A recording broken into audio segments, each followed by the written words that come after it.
Hello, everybody, and welcome to another episode of HP Critical. It's a podcast where my friends and I talk all things gaming. I am Jerel, and I am joined this week by Kristie. Everybody. And Gabe. Hello. And Brandon. What's up, party people? Oh, nothing much. Just partying. Like Party. I always do, because it's a party. That's the problem? Yes, you did it. You partied it up, man. They're gonna have to call the cops on you now. Excuse me. Oh my god. So I'm sorry that I'm going to start with some sad news after that really happy intro. But this past week, what day was it? March 17th, I believe. What day was March 17th? It was a Monday. That was a Friday. Friday. I believe it was on Friday. We had the very unfortunate passing of Lance Reddick, who had just like one of the most amazingly iconic voices. He was an awesome actor, just a great, wonderful guy all around. So I definitely had to shout out him because he's wonderful, and it just really sucked. But he passed away this past weekend, and there was a beautiful Destiny collaboration effort, I guess, in which a lot of the players got together to do a little memorial for him in game. And it just shows the good side of gaming, even when things are kind of bad. Sure. Moving on to also sad news, a lot of our wonderful game journalist coworkers have been let go because of Gamur Group, excuse me. Gamur Group went in and bought a ton of websites, including Destructoid, Siliconera, Twinfinite, and many others.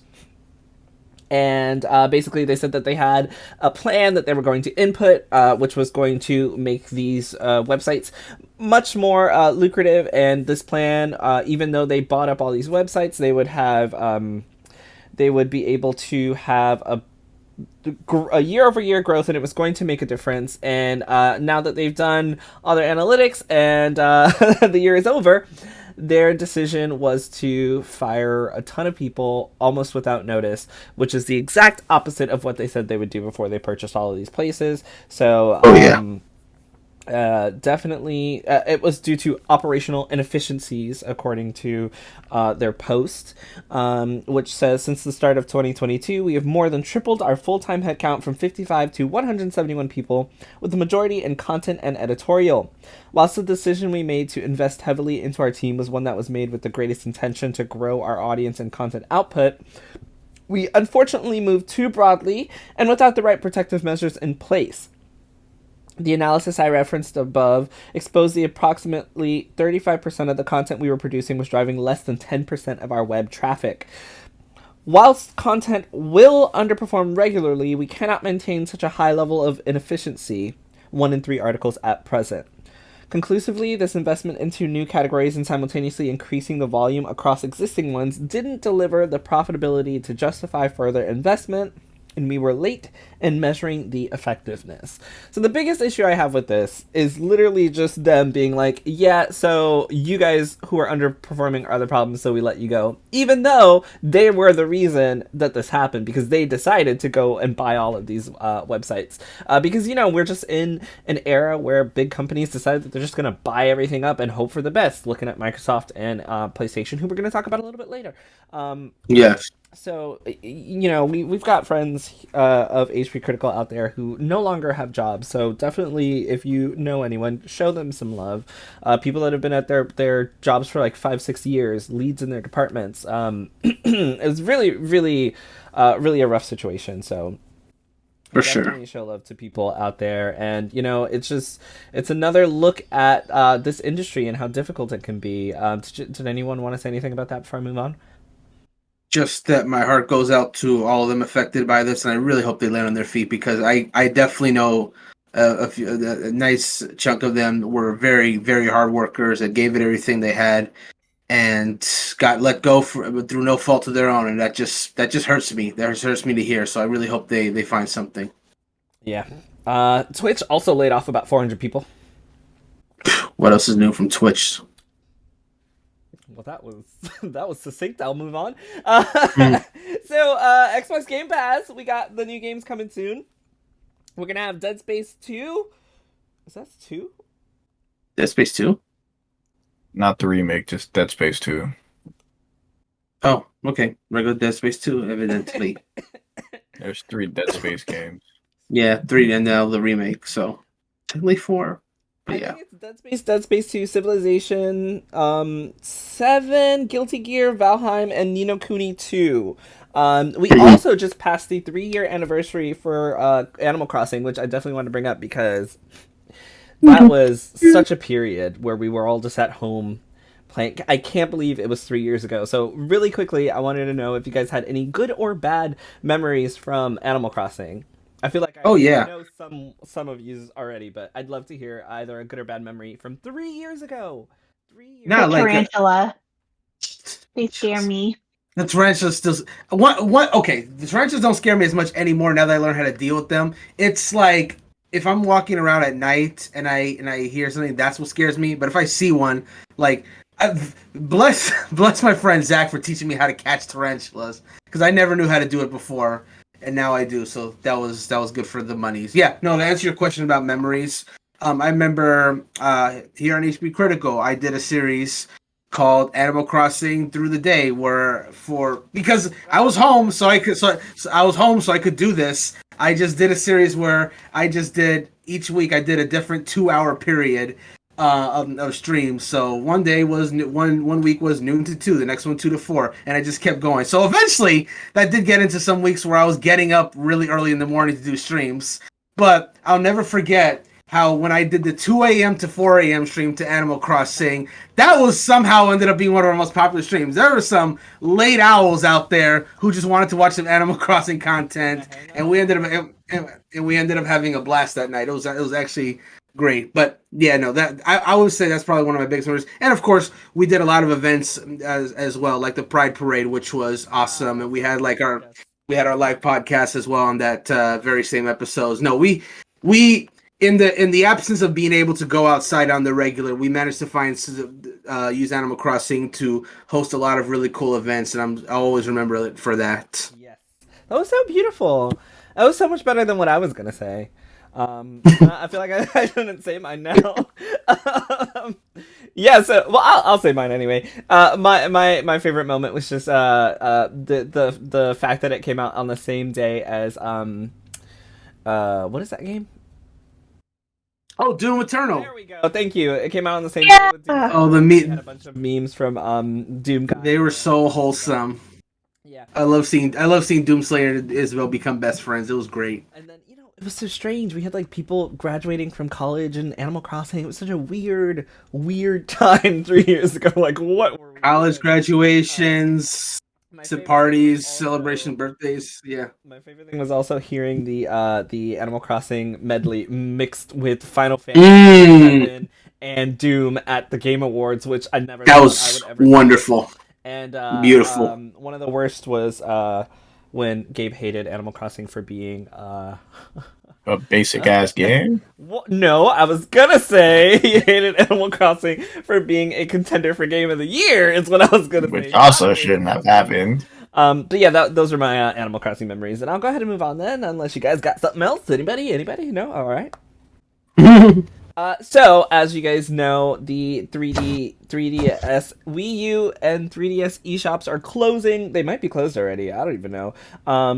We still got a few more days after this recording. They close on the 27th. Okay, so yeah, we got a few more days since today's the 22nd that we're recording this. So you got like 5 more days before the Wii U and 3DS eShops close for good. Really quick, I want to talk about game preservation. How you guys feel about this closing, and how you feel about people who have gone out and bought all these games. Oh, I mean, go ahead, Kristie. If you bought all of them, good for you, I guess. I'm just sad that we're going to be losing to some of these games.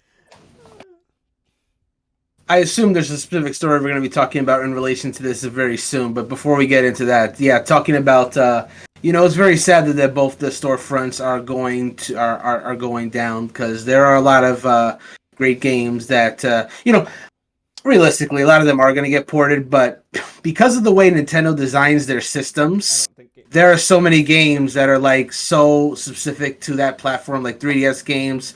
Unless Nintendo makes another system that is built with 3D in mind with the two screens, it's just not going to be the same. And same thing for the Wii U. For the Wii U games that actually bother to actually take advantage of the two screen functionality, there's going to be something lost, even if those games do get ported forward. Like for the Wii U's case, we've gotten a lot of those games already on like Nintendo Switch.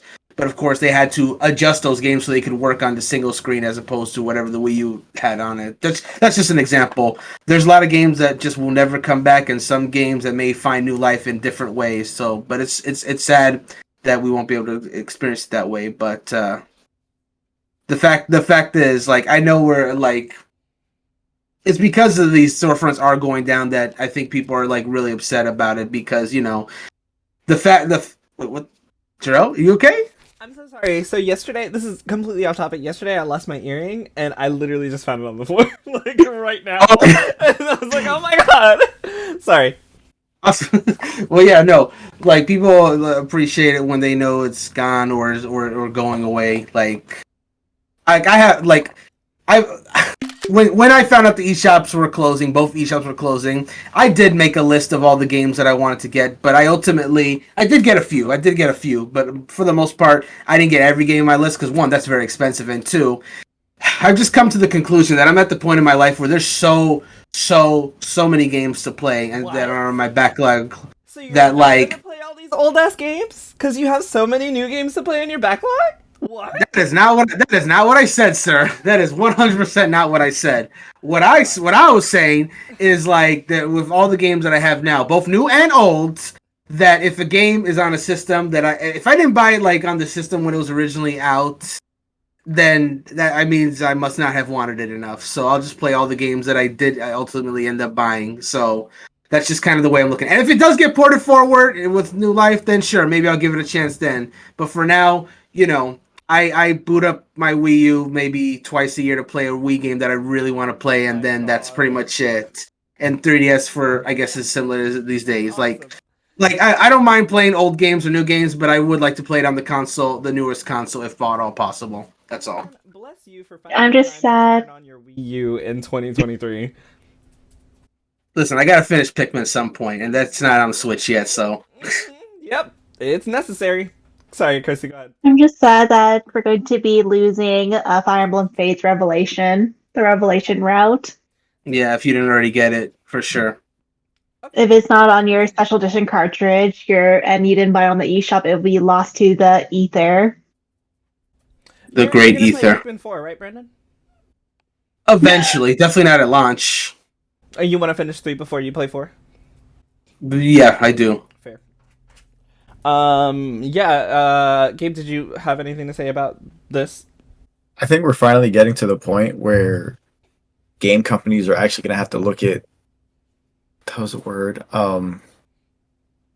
Game preservation? Damn, that word. No, it was going into that word, but there's another word. I don't know. They're going to have to look into more suitable ways of having games preserved aside from having, a subscription tier that you have to pay extra for to get those games. Because I don't know, it just, to me, like, I don't see Nintendo having all these games that were on the 3DS and on the Wii U be ported over to a Switch title or something without it going directly into the online library, which at this point I don't even think they're gonna make it to the 3DS because like everyone's saying the Switch life is coming to an end soon, so it would make sense for them to do that. So I think not just Nintendo alone, but Sony and Xbox and all these other companies need to really look at, kind of like put their heads together and think about, all right, what's the best way to preserve these games? Because obviously we have a problem with emulators. Like, God forbid we hear about an emulation being available to the public. So I bought the games I needed to off the eShop, so I'm okay for now. Mm-hmm. Can you guys hear me? Yeah. Yes. No. Now I can't. We heard you a second ago. And now Jerel's going. I don't know if the people who are listening to the podcast can hear us. So I'm just going to speak about... What games have you bought, Gabe, until he actually comes back. The Fire Emblem ones that Kristie Nice. Kristie recommended. Correct. That was literally about it. Correct. You did good. I think game preservation is so smart, is all I have to say positively about this.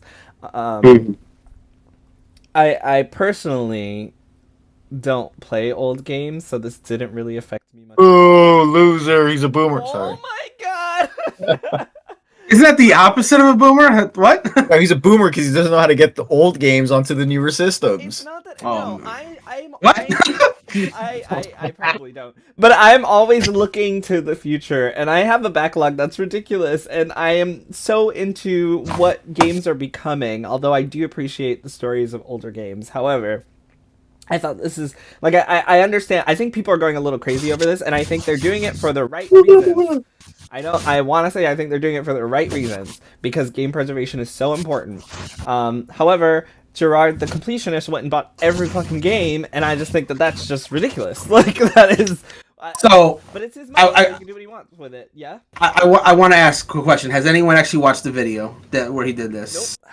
Nope. Okay, I'm gonna watch somebody spend money I don't have. That makes me sad. So I want to give context to this, that he didn't just buy this just because the video. So I'll go ahead and say, like, I'll skip to the end. He did this for the sake, because every single game that he donated, he ended up donated to the nonprofit video game preservation foundation, so that they could, like, you know, have it for their records essentially. And a ton of points too, that he can get a bunch of free games. Yeah, gold points that he can use for, like, a whole bunch of games. And, like, it was mainly his money, and like he got a little help, but basically, like, he was doing, like, a bunch of, like, sponsorships and stuff like that, and Patreon stuff like that. Like, he went into detail about how he was able to afford every single game. I would highly recommend watching the video, because it is actually an entertaining trek of the struggles that he and his team went to get every single game. Like, Nintendo's older eShops are not consumer friendly, and you get to see you get to see just how bad they can be when you're trying to buy everything. No, that is a 100% recommend video that you should check out. It's informative, and it's also hilarious. It's also so tragic at points, but no, I recommend it. But yeah, it was for the sake of preservation.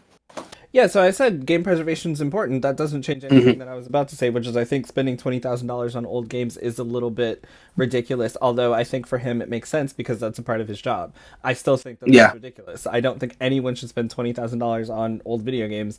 But you can do what you want with your money, especially if you're getting help and especially if it's for charity. However, what I was saying before was that I bought all the Wii U and 3DS games that I wanted when I played the Wii U and 3DS. Like Gabe said, that's what I was saying. I literally what Gabe was saying as well. I tried to trade in my 3DS and I couldn't because GameStop doesn't sell the chargers for them anymore. When did you try this? Like 2 years ago, maybe 2 or 3 years ago. Oh my gosh! Why? Oh, because I thought you were gonna say, like, you tried it like a month or two ago. I'm like, well, yeah, no shit, but no. Yeah, so you cannot trade in a 3DS currently to GameStop because they don't. I'm assuming, or at least when I tried to, because they don't even sell the chargers anymore. Finding a charger for your 3DS is ridiculous. Like, this isn't like, oh, buy the, like, if you still have your working 3DS, which I do, that's wonderful. I still have mine because, you know, the Pokemon Home is going to come really soon, and I might have to transfer some more of my Pokemon. I'm not actively playing my 3DS.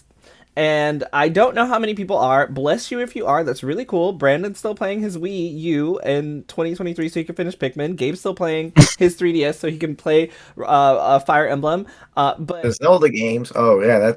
Fire Emblem. It's definitely Fire Emblem. Fire Emblem, Zelda, wonderful. And you know what they're both going to do? They're going to play these old games on their Switch as well. So I think for you guys, this is an impact. And I think for the gaming industry, it's a big impact. But I own physically all the copies of games that I wanted, and I don't even... My Wii U is collecting dust in a closet right now. And be careful, because apparently the software was bricking a lot of people and it stopped working, so you better play it soon, Brandon. Yes. before you lose it all. But yeah, I could comfortably say I've played it a lot more recently than a lot of Wii U owners have, so I think I'm okay. I mean, yeah, like I can also comfortably agree with that. No, but I think it's really cool that you're going back to play these. Like, I think it's cool that you guys are going back to play these games, and I think it's really important for game preservation what he did. I just like the money spender in me is like, why would anyone? Like, Yeah. also, the backlog in me is like, Jerel, no, like go watch that shit on YouTube if you really care. Moving on. What? No, nothing. I feel like I'm being judged right now. Okay. So Black Girl Gamers, they recently put out a tweet talking about their involvement with Forspoken, which I was unaware of. I still have not rolled credits on Forspoken, so I did not see that. Unbelievable. What part? That you haven't rolled credits yet. Okay, yeah. So, and this is why I'm not buying games from the 3DS or Wii U eShop. Anyway. Damn, you're not playing that Forspoken 3DS port? For shame. It probably looked the same as it did when it first came out. Oh no! Okay, see, now I'm gonna. Okay. No, I literally only said that as a joke. Yeah, I don't it mean looked that good. whatsoever. Yes, I was the one that said it looked good. I was 100% the one. I said that just to say it. Anyway, I was saying positive things. So Black Girl Gamers, they put out a tweet, which I'm gonna read to you guys.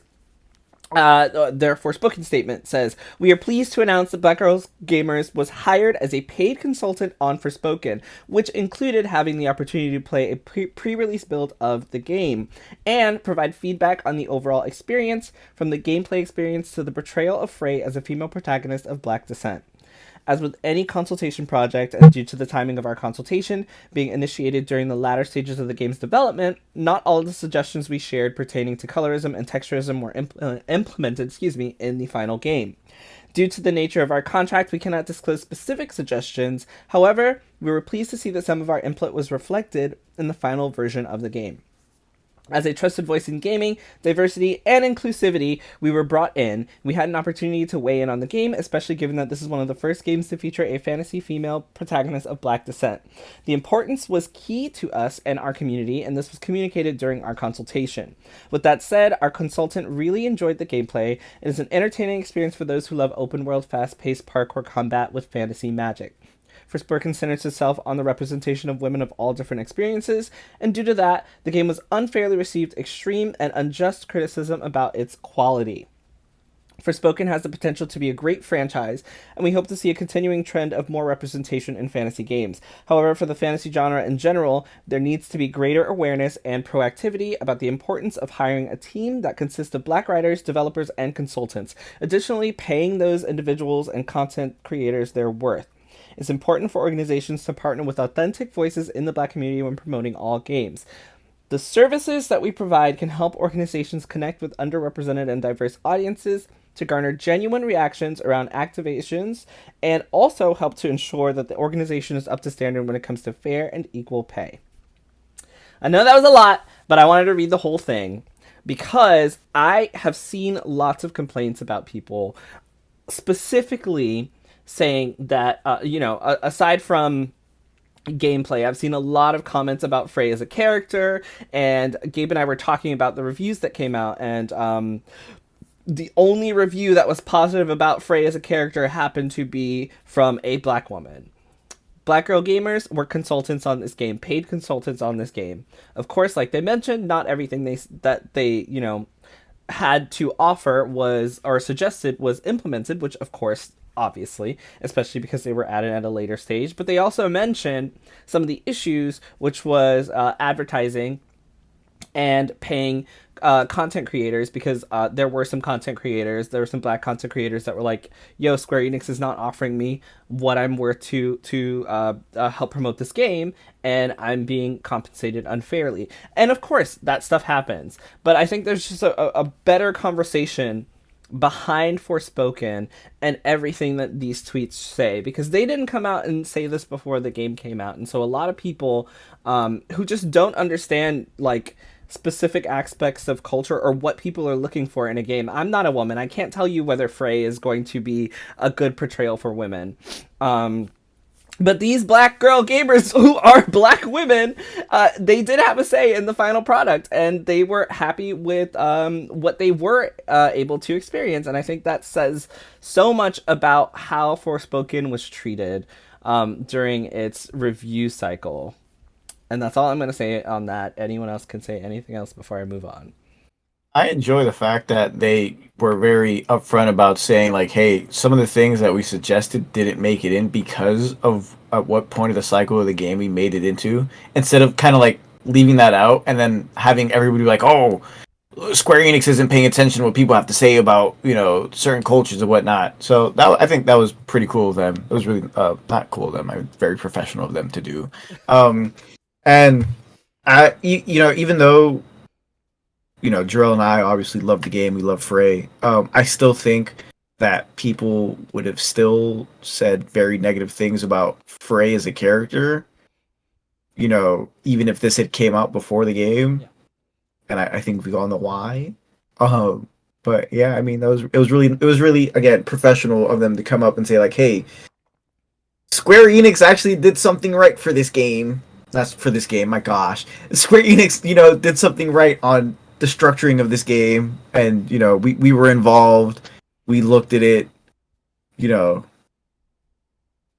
Someone else now. Yeah, and I also appreciate them being very candid and honest, right? Like they were saying, yes, they should have. Yes, Square did do this. However, they also did not pay content creators fairly, which is very, very fair thing to say. Like they also came out and said, even though they did this, there are still some issues here. But I think that's so important. Like as I was gonna watch a preview for Final Fantasy 16, and I wasn't gonna talk about this, but now I'm gonna talk about it very briefly. Have you guys seen that latest preview of Final Fantasy 16 where he's like in this beautiful like lush jungle area with the dog and like walking through, and it's like exploratory and a little, like maybe 5 seconds of it. That was on Twitter, and that's about it. Yeah. So that's I didn't watch the whole thing, to be fair. I did not watch the entire video. But there's a section where Clive is what is that called when you're like walking through a small area? Like you're I know yes, sidling. Yeah, like okay. The thing that they use to load in the next area. So they like Yep. Yeah. Same thing that Kratos did in Ragnarok. So everyone's collectively losing their minds over this like section of this game. Some people are just like, why are they showing off this loading area like that? Like, this makes no sense. And then other people are just like, but look at the gorgeous graphics and visuals and music, and you guys are focusing on the wrong thing. Oh god, I lost my entire point. Like I had a connection with Forspoken here, and I've completely lost it. Yeah, I don't know what people complaining about asinine things. So I actually Missing the bigger picture? No, I actually think that was a fair complaint, and I know that I know that people might be like, oh well, Jerel. Oh, I remember now. It was about it was the overarching point was about consulting people on your game. Yoshida. When you're gonna talk about historically accurate things and then be just factually wrong, maybe what you could do is consult some people about your game to fix these things, or talk to your PR people before you have interviews and double down on things that can be seen as racist. Yeah, maybe a nice Oxford history professor or something, to tell you, instead of creating history. It's so easy. You've got them. They've got them for you. It's not a problem. Jerel can be your consultant. Literally, like, I was just talking about this yesterday. Okay, I'm a very small tangent. I was just talking about this yesterday. I was like, Fire Emblem Engage, completely Japanese developed, correct? Mm-hmm. Yeah. When you go to Solm, what do you see there? I see dark-skinned people like that. Wait, what? Why did you ask it like that? What? Oh, I you don't guys know, just yeah, like it's just melded silly. all in together, and Yeah. they're like, what just happened? Oh, The I'm collective. sorry. Okay, well, what you see when you go to Somme is black people. Why? Because it's a dry desert, arid area, and like obviously you're gonna have more melanin to survive in the environment. Blah blah blah. Whatever science bullshit. I don't care. Yeah, the science. point is they were able to. Now, will I get into the conversation of why these black people have white retainers? Like where they found these white people from? I have no idea. I don't know where they found this white family, but all the other people are black. Now, if you take that and you look at Final Fantasy 16, which we have already seen we've already seen the environments there. We've already seen that there's going to be a desert type area. But you know what? I don't even want to talk about this. I don't want to go on this tangent. I don't want to talk about this. What I will talk about is that people were very adamant on like being on one side or the other about this whole like wall loading thing. I don't think it's that big of a deal. I think people are going. I really don't think it's a big deal. There's a bigger However- deal, and there's like not as much diversity. Yes. However, I was also thinking, why is that in this game in 2023 on a PS5 when we have Yeah, like there's Elden that. Ring and Tears of the Kingdom coming out, and like we have all these open world games? Why are we still doing this? Like it was like I saw both sides. I was like, I don't personally care, but also if all these other games can not do this and be open, I kept thinking about Elden Ring. Like I can't remember a loading screen in Elden Ring unless I died. Like I literally can't remember one aside from like when I started. And Gabe can tell me if I'm wrong because he's played more Elden Ring than me. But the same thing with Forspoken. I don't remember ever having a loading screen outside of like starting the game. So it's just like, why is this a thing on PS5 in 2023? So I get why people are like, oh, why is this still a thing? Because I'm asking the same fucking question. Why? But at the same time, I don't care. So it's like, this is so stupid. Yeah, sorry, if anybody wants to comment on that little debacle before I move on. Nope. Okay, great. So, you guys just don't care, and I should have brought it up because it's stupid. My mic was muted. Oh. My bad. Elden Ring does have loading screens. Where? They're very brief. It's when you're walking in through caves. Oh, see, I probably ain't going no fucking caves because I'm a scared bitch. So there we go. And even that, how long are those loading screens? They're like 2 seconds. Are there any Forspoken? Yes, I don't remember those either. because those are a lot fewer. I don't remember. So, like, it just seems like Final Fantasy 16 has this, like, whatever. So Victoria Alonso has left Marvel Studios. She's the president of physical, post-production, VFX, and animation at the studio. Goodbye, Victoria. Bye, Victoria. Yeet. Oh my gosh! Yeah, you're. I thought okay, bye. Bye. Breath of the Wild Explorer's Guide PDF is free from Nintendo. Neat. For people who haven't finished Breath of the Wild yet. Who needs a fucking guide, you fucking losers?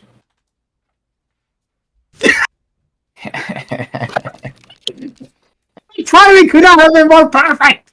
I have not finished Breath of the Wild yet. I did make it to the little roly fat people. The little like The Gorons? Yeah, I made You better it. put respect on their names. I love those I think they're guys. cool. I made it.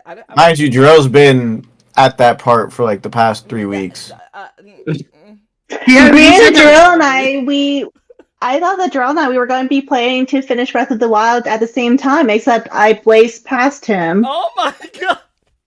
Like, what was that? Listen, Kristie, And you know what's funny, we Jerel? know how many speeds Kristie has too. Jerel's had a guide for Breath of the Wild for about by now 3 years.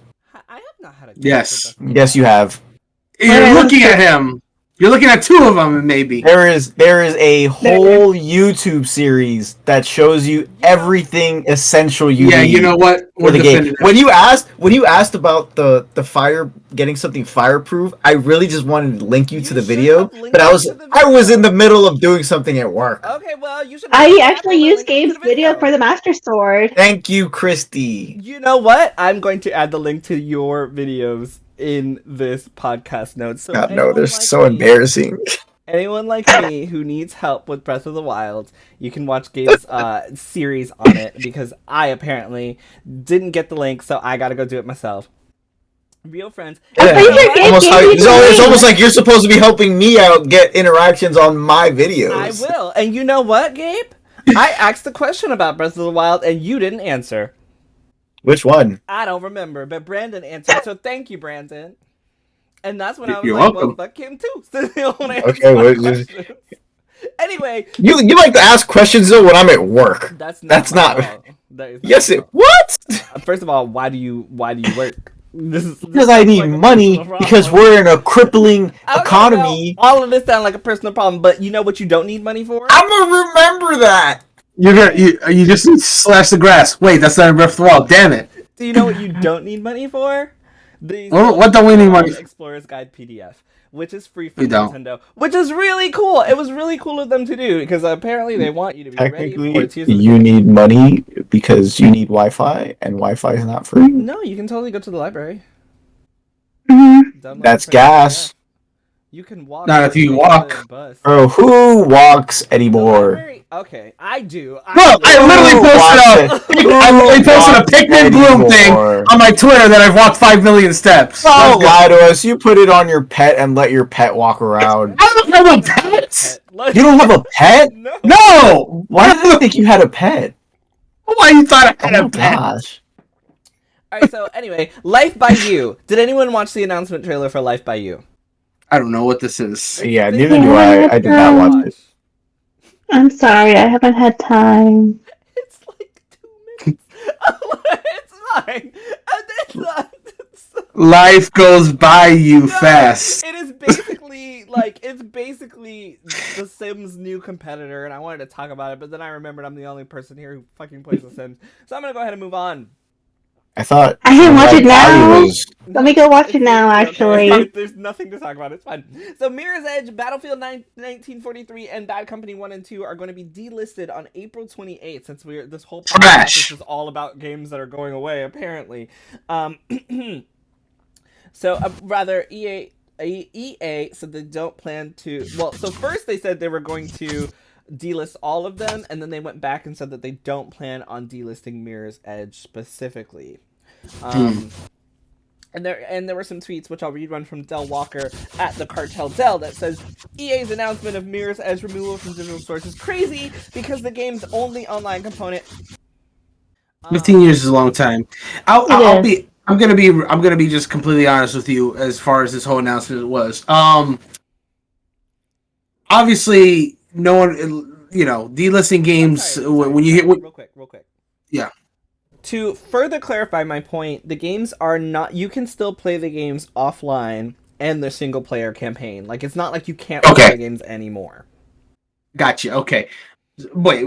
Actually, let me ask a question then. Now that you said that, so when they say delisting, then is okay. Is there a difference between them being taken offline, or is it like delisting that you can't buy them at all? I believe you can't buy them anymore either, so you can't play online and you can't buy them anymore, but if you have them, you can still play the game. Okay, see, I'm not a huge fan of that. Digital storefronts, and you will no longer be able to purchase them.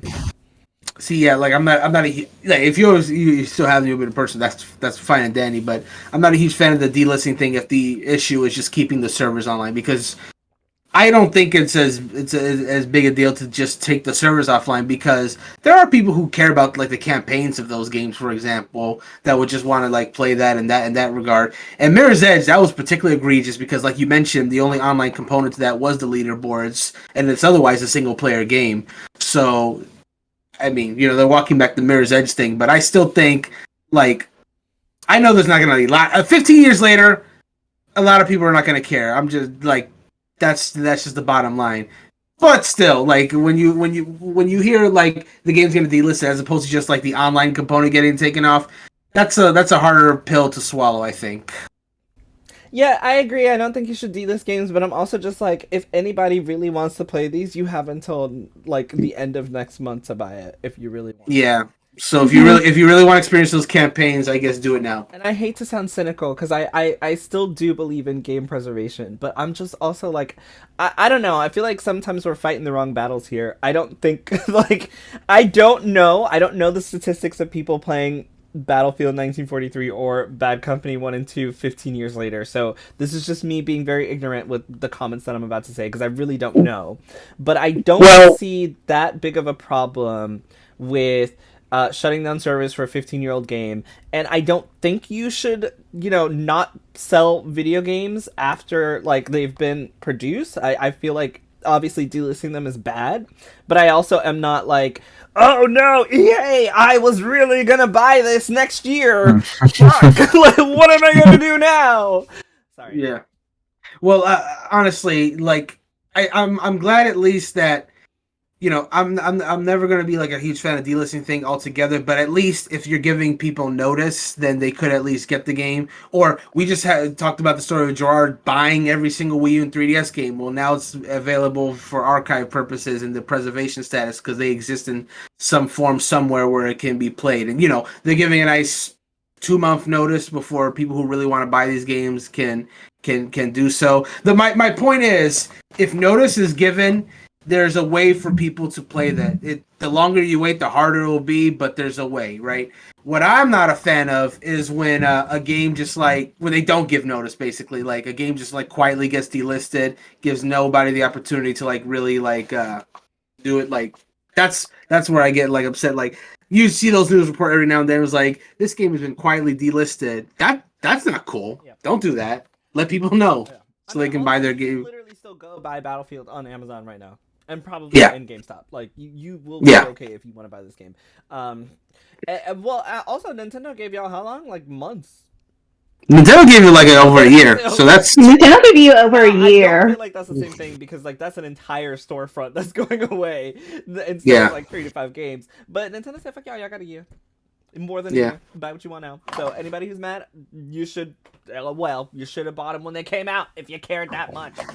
I'm just kidding. Facts. I'm joking. Don't listen to me. So Stranger Things writers describe season 5 as if season 1 and season 4 had a baby, and then that baby was injected with steroids.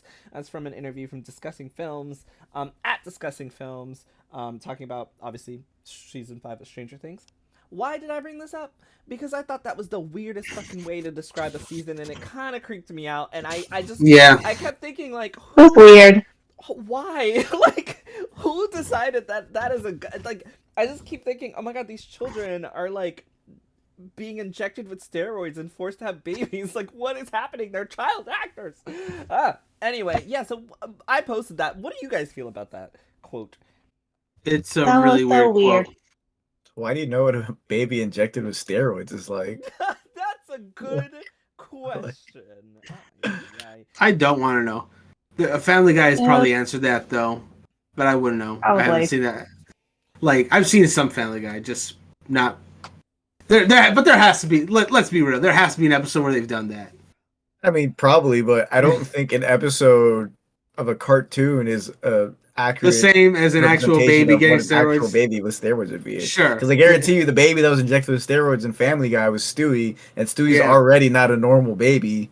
Correct. So I don't think we're gonna get the same result if it's a real life baby. Well, a little weird. You are also not going to get the same result for this next story, which is that Mega Man, to celebrate the launch of the original Battle Network series, they're running a marathon on Mega Man NT Warrior anime. The marathon runs Tuesday through Friday, 10 a.m. to 7 p.m. PDT. So any Mega Man fans out there, y'all better be watching the anime as it Facts. I'm gonna be real. I didn't watch a whole lot of NT Warrior. I did like the Mega Man Star Force anime though. That was pretty cool. I enjoyed Anti-Warrior. I've been listening from time to time while I'm working. That's cool. Speaking of things to watch, Mighty Morphin Power Rangers Once and Always premieres April 19th. Yeah, that got a new trailer today, in fact. I'll keep it brief since I'm the Power Ranger guy here. So this is gonna be way darker than the main series. Clearly, well, not way darker. Like the regular series goes for like a nice PG rating. This one is definitely going for more PG-13 because Rita Repulsa, the main villain from the original series, is back somehow. I don't know how they're gonna explain that for reasons, but anyway. And she just straight up says she's going to kill the Power Rangers twice. Not, I will destroy the Power Rangers. Straight up, I will kill the Rangers. And yes, she straight up says, I'm going to kill the Rangers. Like, one of her plots is, I'm going to go back in time and kill the Rangers before they even became Power Rangers. Like, what the hell is this trailer? I mean, And it gets... Yeah, it is a smart thing to do. It is very smart. And I do want to address this real quick because, obviously, for those who have been seeing, like, images of this show before, or this special rather, before it came out, they are addressing like obviously the actress that played Trini, the original Yellow Ranger, passed away back in 2001. In the trailer, they showed the Yellow Ranger fighting Rita and getting killed. So that's the canon reason about why she's not coming back. So it's addressing that first of all, and second of all, it's if that's not a sign that this is going to be a lot darker than the series, that they're killed off a ranger, like I don't know what is. So yeah, the stakes are... Let her keep her legacy and like sunset her off in a different way, like that. I'm not okay with that. But I'm mixed. I'm pretty mixed about it. If I gotta see how they do it. Like if they make it like she died heroically, then I guess that's a good way to go about it. I gotta see how it goes. But I guess they wanted to just like give a definitive answer in the canon at least about why this character is never going to come back. Yeah, but I mean, also literally written anything. You could have. Written anything. You could have. In the Fast and Furious series, Paul Walker, the actor that played Brian, he's obviously passed away before Furious 7 came out. But in canon, he's still alive. They never killed him off. So they have to keep explaining that every movie. Which they literally is let him drive into the sunset. They literally drive into sunset. But his character somehow keeps coming back. They never show his face, but his character keeps coming back. And it's getting increasingly awkward. Anyway, okay, this is another discussion altogether. That's just Fast and the Furious going longer than it's supposed to be going. Yeah, Fast X is gonna be cool though. Anyway, but the Green Ranger is also shown in this trailer. I'm curious how they're gonna do that one as well. Probably gonna kill him too, apparently, since that's the way to go. Apparently, oh man, kill them all off, and then they'll never get. They'll only be able to receive residuals from the show after that because they'll never have to bring them back because they cut them all off. Man, yeah, just give her. Man, I'm interested in seeing this special, especially since it's gonna look like significantly darker. I want to see how they do it. Yeah, not much else I can say. That I could go into more specifics, but that's more Power Ranger jargon. I'll just leave it at that. I'm excited. GameStop has finally turned a profit for the first time in 2 years after major layoffs in 2022. Take that. In the words of Kelly, poggers. Is that how I feel like I've learned what this means, and I don't. Yeah, that's not how you use that. And now we've all forgot because Kelly has been gone forever. Okay, because like I think that's that. And we do know people that were personally let go from GameStop, GameStop's Game Informer specifically to make cuts to save money. So yeah, fuck you guys for getting rid of people and finally turning a profit 2 years later. Figure out how to run a fucking business properly. And don't cancel fucking collector's editions for okay. I'm moving on. Microsoft says that 10 years is plenty of time for Sony to make its own Call of Duty game. That's from Kotaku.com. And you know what, Microsoft? That's some big ass balls. Because you're right. 10 years isn't enough. No. Hard disagree. Okay. Hard disagree. I didn't say it was going to be good. But 10 years is enough time to make a game like Call of Duty. Is it going to be a competitive Call of Duty? Probably fucking not. But 10 years is enough time to make a game. Microsoft is just full of shit. Anyway. Yeah, so Microsoft says 10 years is plenty of time for Sony to make its own Call of Duty. The Xbox maker defends its strange arguments that Sony need not worry about PS5 losing the massive shooter franchise. And one of their ways was by apparently saying, quote, Microsoft considers that a period of 10 years is sufficient for Sony as a leading publisher and console platform to develop alternatives to Call of Duty. The 10-year term will extend into the next console generation. Moreover, the practical effect of the remedy will go beyond the 10-year period, since games downloaded in the final year of the remedy can continue to be played for the lifetime of that console and beyond with backwards compatibility. So yeah, I'm just waiting for Jim Ryan's response, because he's kind of been getting sick of Microsoft's bullshit lately. Yeah. Also, like, For sure. to be fair, I also was like, no, fuck y'all, that's bullshit. Like, I had Gabe's reaction, because I was like, bitch, no, we literally had exclusivity to this shit before y'all started this bullshit, and now you're gonna tell me to go make my own? Fuck you. So we'll see what happens. Any other comments on that one? Not really. No. Ubisoft has unveiled a new AI tool that aims to support scriptwriters by generating first drafts of NPC dialogue. This is from VGC News, and very interestingly, underneath the tweet for this, Ubisoft had a reply, which said, "The missing context from this headline is that the tool was created in collaboration with writers, and it's just about creating more variations for human-written barks, the short, repeated lines given to NPCs." That's their excuse. Yeah, how y'all feel about this one?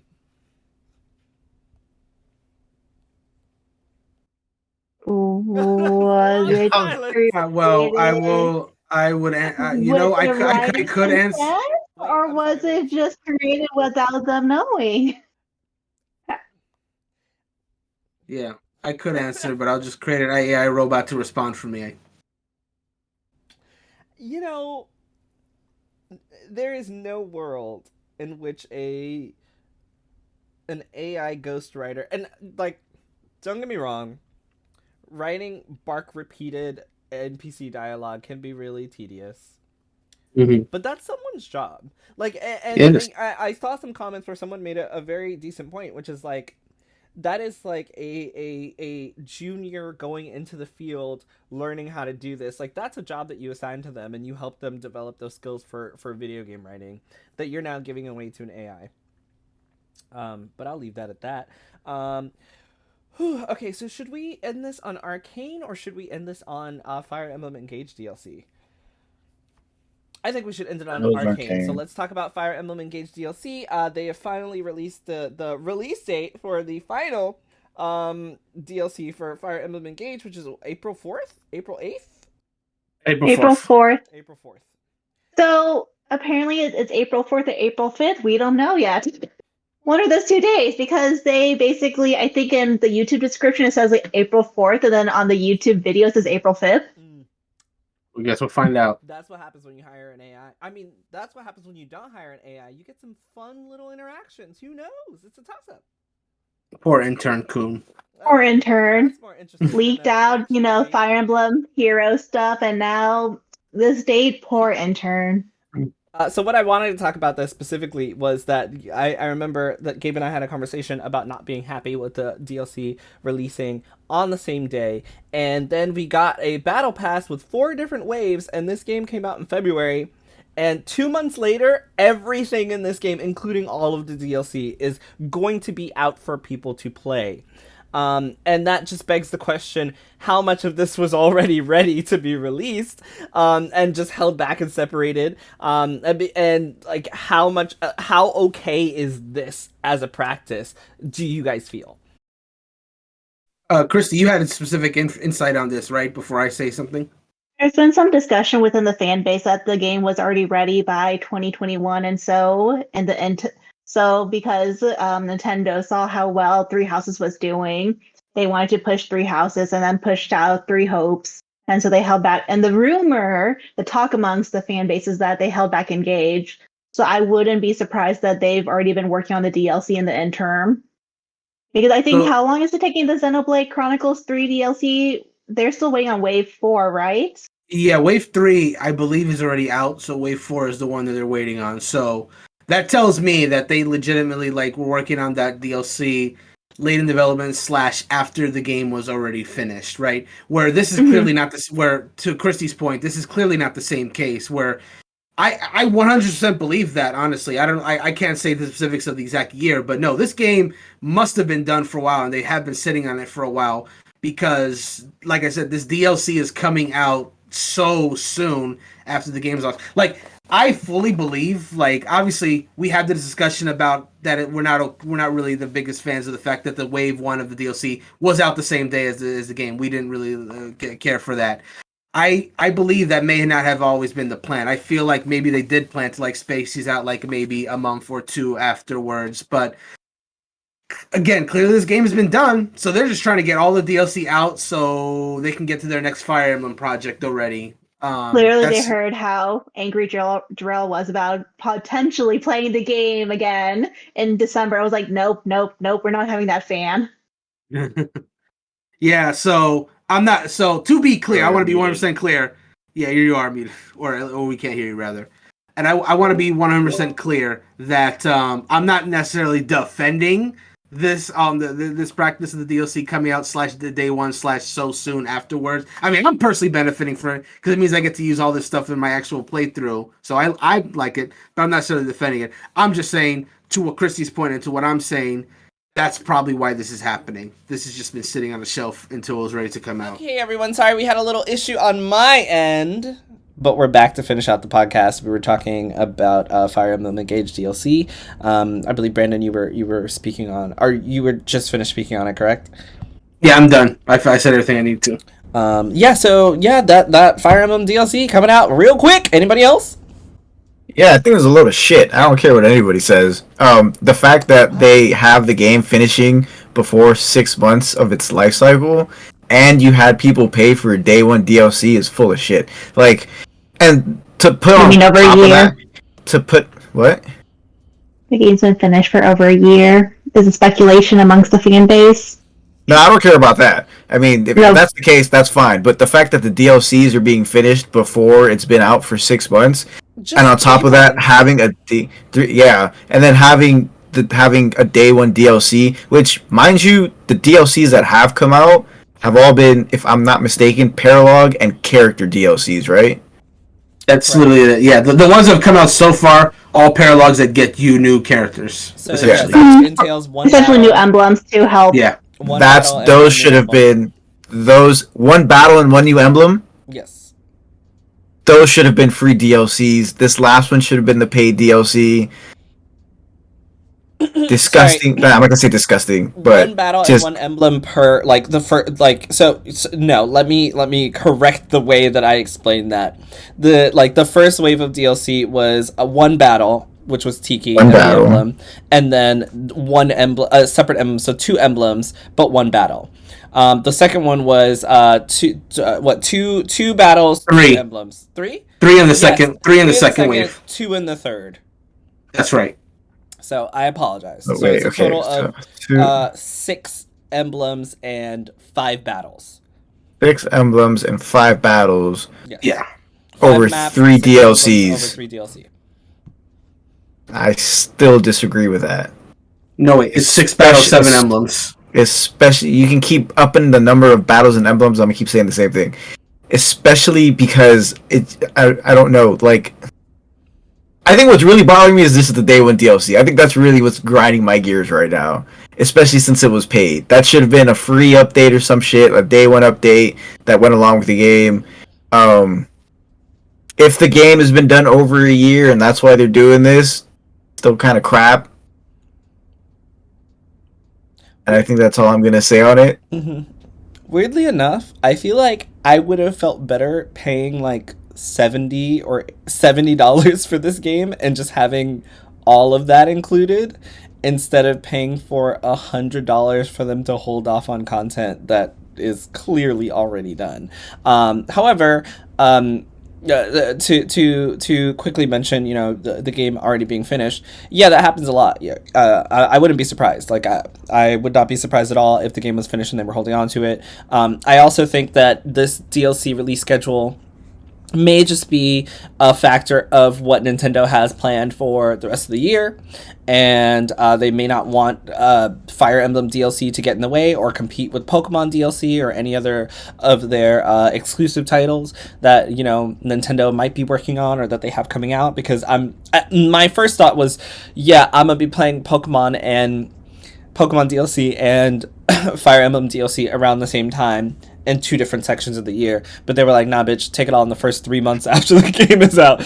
And I was like, I'm also curious to see if we will have DLC for other AAA titles later down the line, just not specifically Nintendo. It's kind of known that a lot of the Japanese video game companies, they do talk amongst each other, so that way they can like kind of schedule and plan out their games. Just because, you know, the video game consoles have not been a major hit in their country as of late, and so they want to try to maximize sales. yeah, and I mean, even without that, like, Kelly's always discussed how expensive it is to make video games and why we have DLC, because if you're paying $60 per game, you are not breaking even, like, nowhere near breaking even. So they definitely cost more. So I understand DLC. However, I was a little put off at the fact that, like, the last thing that I was waiting for is literally out, like, 3 months after the game released. Like, the lifespan of Engage is like surprisingly shorter than what I thought it was going to be, and I think that's kind of disappointing. Like I personally think it's disappointing, but who cares what I think? Shall we? Anything else, or shall we move on? Nope. This is our last story that I want to talk about. And it's about Arcane. Arcane is the developer of wonderful games and their upcoming title, Redfall. So I'm going to talk a little bit about Redfall before we end this one. I was obviously excited for Redfall because, wow, black woman in a video game, shooting vampires, let's go. We'll see how it is. But there are 2 stories here. The first one is that Arcane is working actively to remove Redfall's always online requirement for single player mode. They said online requirement, actually, I'll just read it for you. Quote, "We do take it with a lot of empathy," Smith said. "We listen, and we've already started work to address this in the future. We have to do some things like encrypt your save games and do a bunch of UI work to support it, and so we're looking into, I'm not supposed to promise anything, but we're looking into and working actively toward fixing that in the future," this being always online. Smith also went into more detail on why Redfall had been designed to be online in the first place, and it's not for the reason you might suspect. There's no store in the game, and there's no microtransactions. Smith told me, preempting any suspicion the game was always online, so it could simply be ready to sell you more stuff. So it's not something about being online as a microtransaction thing, and they are actively looking into ways to take the always online requirement off. However, I really think you should have just developed your game like that in the first place. Like, you should not go into it developing it in a way that is going to require an active online situation, especially for something like Redfall, which is essentially just like, you know, dead, whatever that game is called, where you just sit down with friends and play and fucking kill, like, I want to have 3 friends over and just kill zombies together and not have to worry if my internet isn't working that day. So stupid.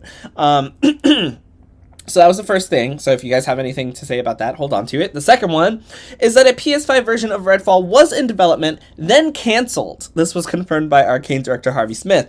Quote, "We were acquired by Microsoft, and it was a change with a capital C. They came in and they said, no PS5. We're focusing on Xbox, PC, and Game Pass." This article is via IGN from Shinobi602 on Twitter. Yeah, and it's translated from French IGN, so there's that. Can't give you any more than that because I don't have the translated version. But talk about bullshit. The first thing that I thought was, but Microsoft keeps talking about how they're going to make everything available for everyone with their acquisitions, and they don't want to be a monolith in the community. And then you have a game like Redfall that was being actively worked on in development for PS5, only for it to get canceled when they were purchased. But also, I understand, because if I bought you, we're not fucking with them. Like, you're scrapping that shit immediately. So I love how that the Arcane director says it's right in the middle of, you know, Microsoft's legal battles trying to acquire Activision's. And you're like, fun. Yeah. This is literally What what we did talked Microsoft about. do to piss you off? I mean, made you scrap your entire development. Like, I'm sure. Like, what did Microsoft do to piss you off? Now's a good time to speak while they're in the middle of their legal battle, trying to acquire Activision Blizzard. Yeah, I think what pissed him off is that they made him scrap development on PS5 in the middle of development. That would piss me off too. Yeah. So I'm sorry. Yeah, so how do you guys feel about hearing this news that Microsoft supposedly had them cancel Redfall mid-development for PS5 and tell them they can only work on Xbox, PC, and Game Pass? And also, how do you feel about them trying to take away the online that I think shouldn't have been there in the first place? Online shouldn't have been there in the first place. And also, I'm curious to see how this new tidbit is being used in the legal battle.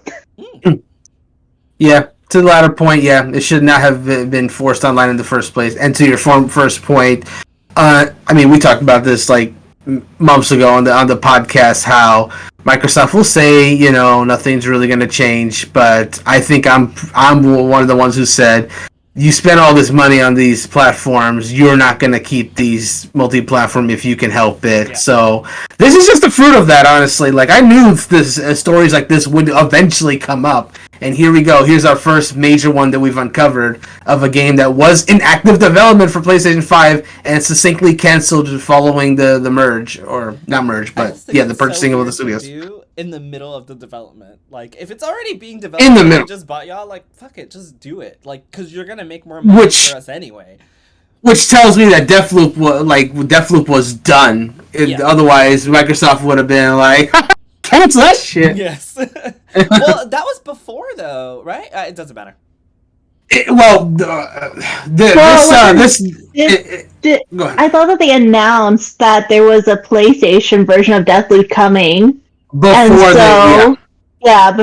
they were purchased by Microsoft. So then in the end, a lot of the fans were in uproar about how if Microsoft acquired Arcane, then there wouldn't be a PlayStation copy, and so Microsoft basically had to be like, yeah, don't worry about it, there will be a PlayStation copy, and so... Isn't Deathloop it's a PlayStation exclusive. It was, wasn't it? It was announced as a PlayStation exclusive, and then they announced the deal. They honored the agreement that it was going to be PlayStation 5 exclusive, at least initially. But the difference about that. And that was because PlayStation had went and given money to help develop Deathloop. Correct. They had a contract with PlayStation, and then they were bought out by Microsoft in the midst of that. Which is why a lot of people were confused when that went through, because most people did think that Arcane would have went to PlayStation over Xbox. Yeah, the difference is though, even though Redfall was in development for the PlayStation 5, it wasn't announced. Correct. And then when this announcement came out, so they could they thought they could get away with canceling this PlayStation 5 version and no one would be the wiser, but you know, the truth found its way to us. Gabe, anything on this that we can end?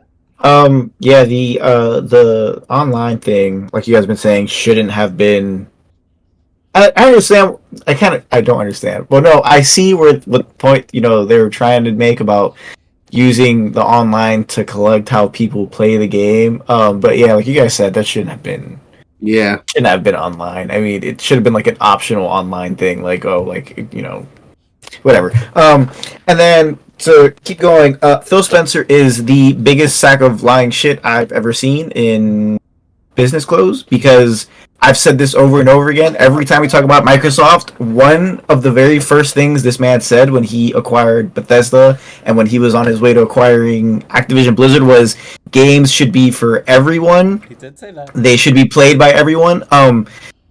You can't say that and then try and lock everything into your consoles, especially when, again, we're in the economy that we're in and these consoles are fucking expensive. And building a PC that can run games is also fucking expensive. So now you're trying to get people to buy your console because you didn't know how to sell it in the beginning and you couldn't bring out your own exclusives to go hand in hand with it. I mean, your first exclusive took almost a year to come out. And then Shots fired. also, Oh my God. yeah, I mean, I'm sorry. I think what gets me so mad is seeing Xbox fanboys on Twitter because they swear that they've had the one up on PlayStation since the dawn of time, and it's like it's just more apparent. Like Xbox is just whatever. Thank you. Yeah. Where was it going?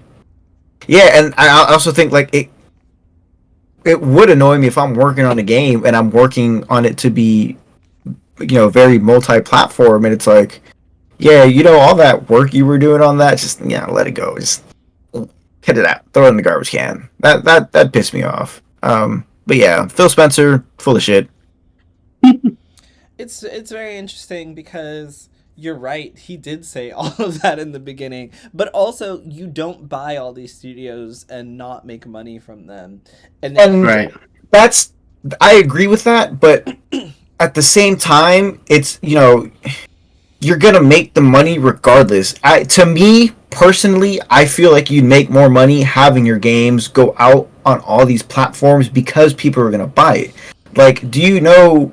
We're never gonna know how much money they're gonna lose from not having it on PlayStation because the game never gonna come out on PlayStation, so we never know that. So I don't know. It's just very like can't find the word for it, but it's so to do that. the weirdest thing Because like to me- you're not doing it for you're obviously not doing it for the players and for the gamers. You're doing it for the benefit of your shit ass company that you can't seem to get your own ideas for. You have to buy all these people out to make you money.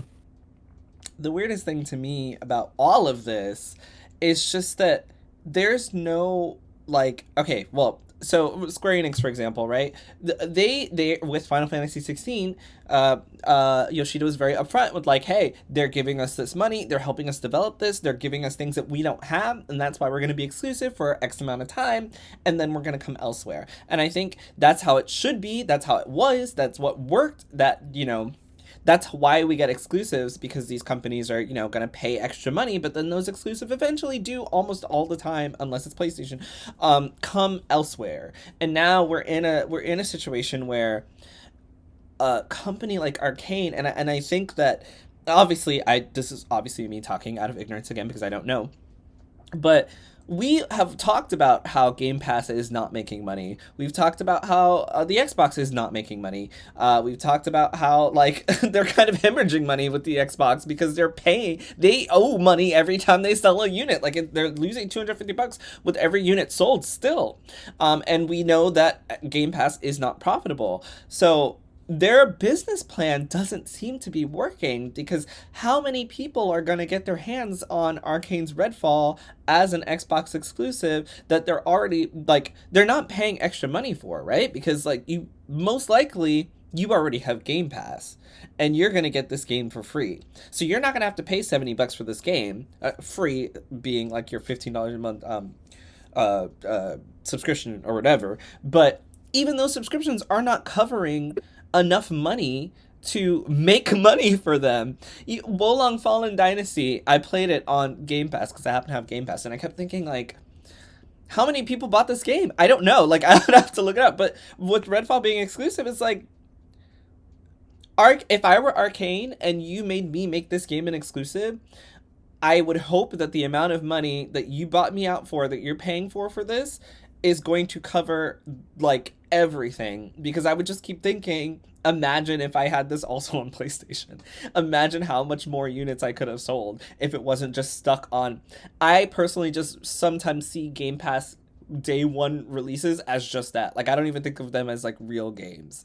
I know that's weird to say, but I really don't if you I think of I know it's really weird, but it's just one of those things where you have it for free, you play it for a little bit, you play it till you're done, and then it's gone. It's out of it. That's it. And it's one of those things where if you buy something, you kind of, this is gonna sound really weird, but if you buy something and you own something on your own, you're kind of more careful with it than if someone just gives it to you. I don't know if that makes sense. I'm making really weird comparisons here, but that's how I feel about Game Pass. It's like, oh, it's Redfall, I'm gonna have it for free. Like, there's no real hype around it because it's not something that I'm investing in. Like, it's something that's literally given to me because I'm a part of this thing. Whereas something like Final Fantasy 16, it's like, oh shit, this is gonna cost me $70, but I'm willing to pay that because I'm so excited for this game. Like, that's the divide that I'm kind of making there. That happens when you get a game on Game Pass, because I would not pay $70 for Redfall. I would pay it for PlayStation Redfall, but not on Xbox when I could just get Game Pass for $1, play for the month that all my friends are gonna play it, and then never play it again. Why would you ever do anything else in the economy that Gabe was talking about? And with that, we're done. So thank you guys. Thank you. This took longer than I wanted it to, and all my technical issues. So I'm sorry. Thank you, Kristie. Thank you. You got a name set for what? Huh? Nothing. I didn't hear what you said. Thank you, Gabe. You're welcome. I hope you weren't talking shit. And thank you, Brandon. Yes, sir. And with that, we will see y'all next week. Maybe live. Who knows what's gonna happen? But you will see us on video on YouTube and Spotify video for podcasts. And you can also catch us on all your other podcasting streaming sites. Thank you guys for hanging with us for like 3 years now. We are as old as what did I say was 3 years old? We are as old as Animal Crossing. What? I don't know. You're making an old joke. It's like Wii U. Let's whatever. Keep it topical. Older than 3. We are Sure as is. old as Animal Crossing. So thank you guys and goodbye. Cool. Bye. Bye.